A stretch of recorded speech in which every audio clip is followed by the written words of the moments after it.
نحمده ونصلي على رسوله الكريم اما بعد فقد قال الله تبارك وتعالى في القرآن المجيد والفرقان الحميد اعوذ بالله من الشيطان الرجيم بسم الله الرحمن الرحيم وهذا صراط ربك مستقيما قد فصلنا الآيات لقوم يذكرون صدق اللہ العلی العظیم۔ آیت نمبر 126 سورہ انعام۔ اللہ پاک فرماتا ہے وَهَذَا صِرَاطُ رَبِّكَ مُسْتَقِيمًا، اور یہ تمہارے رب کا راستہ ہے مستقیما، سیدھا۔ قد فصلنا الآیات لقوم یذکرون، یقیناً ہم نے تفصیل سے بیان کر دیا آیتوں کو لقوم یذکرون، اس قوم کے لیے جو نصیحت حاصل کرنا چاہے۔ مختصر سی تفسیر ہے۔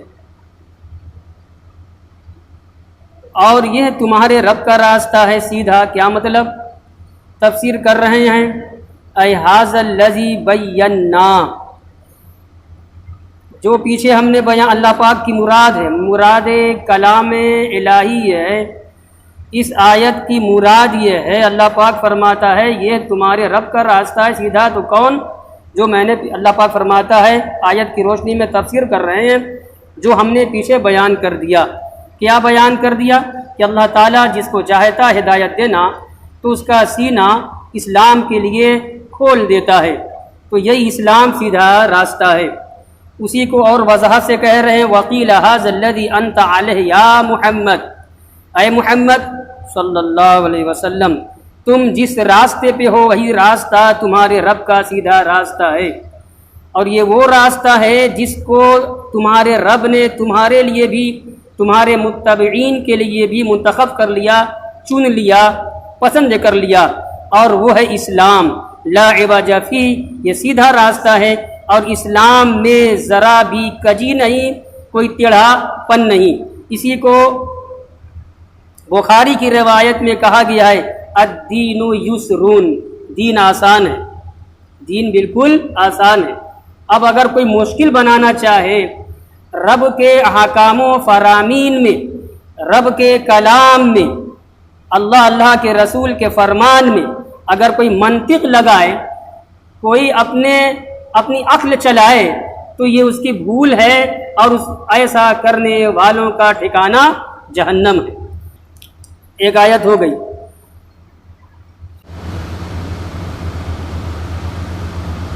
لہم دار السلام عند ربہم وہو ولیہم بما کانوا یعملون۔ اللہ پاک فرماتا ہے لہم دار السلام، ان کے واسطے سلامتی کا گھر ہے۔ کن کے واسطے؟ جو رب کے سیدھے راستے پر گامزن ہوں گے، چلیں گے، اللہ کے فرمان کو مانیں گے۔ اللہ کا فرمان دین اسلام، تو خلاصہ کلام یہ کہ دین اسلام کے جو متبعین ہوں گے اور اسلامی تعلیمات پر عمل پیرا ہو جائیں گے، اللہ کے رسول کے احکام پر چلیں گے، بروئے کار لائیں گے، لہم دار السلام، تو ان کے واسطے سلامتی کا گھر ہے۔ عند ربہم، ان کے رب کے پاس، وہو ولیہم، اور وہ یعنی اللہ ان کا ولی ہے، ان کا مولا ہے، ان کا دوست ہے۔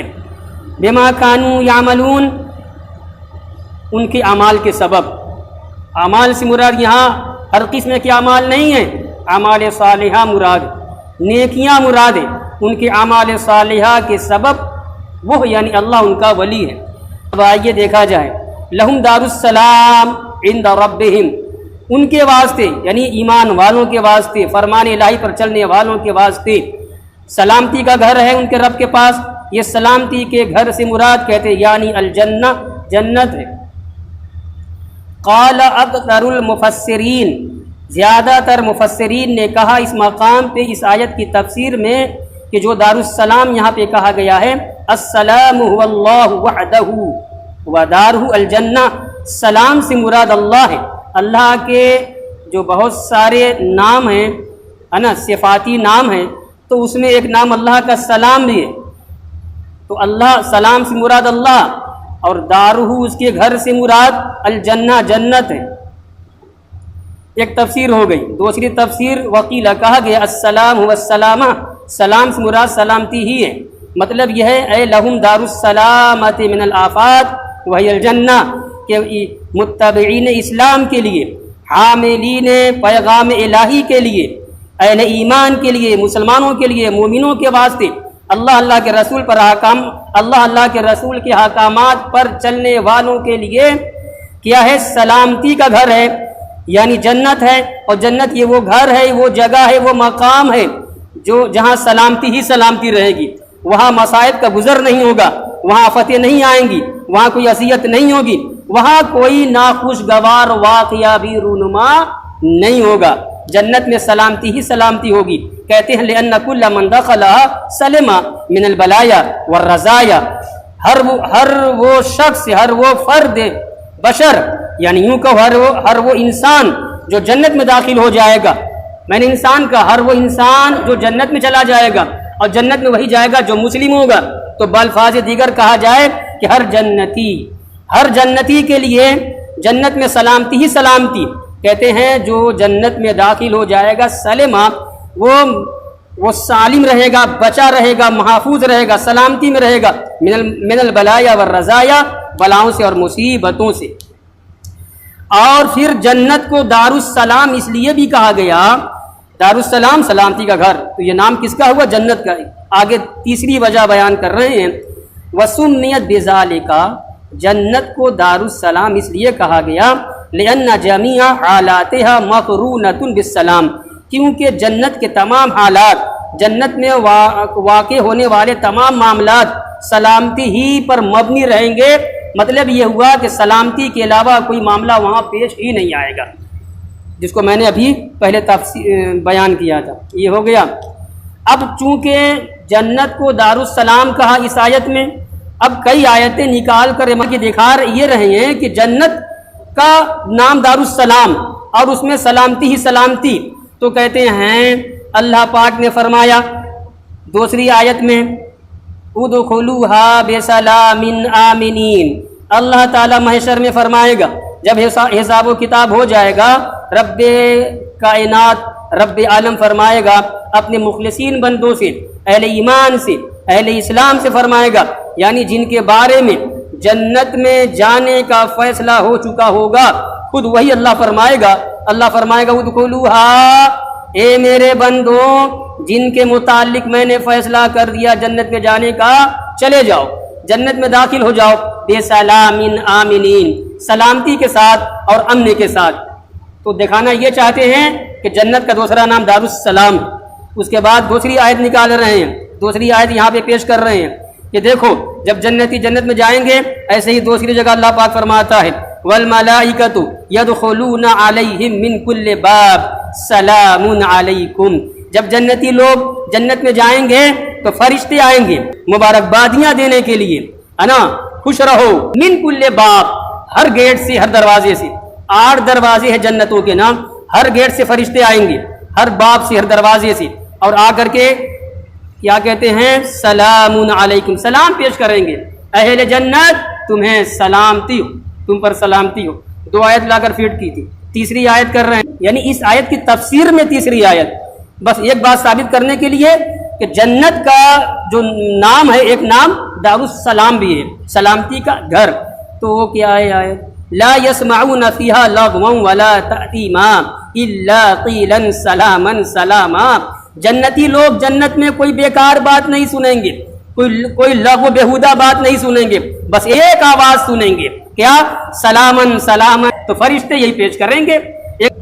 ایک چوتھی آیت اس تفسیر میں لا رہے ہیں، وقال، اللہ پاک نے فرمایا کسی دوسرے مقام پہ قرآن کے اندر، تحیتہم فیہا سلام، لیجئے جو میں نے کہا تحیتہم فیہا سلام، جنتی لوگوں کا آپس میں جو تحیت ہوگی اور جو ملاقات کے وقت ایک فقرہ، ایک جملہ ہوتا ہے، وہی سلام ہوگا۔ تحیتہم فیہا سلام، جنت میں جنتیوں کی تحیت کیا ہوگی؟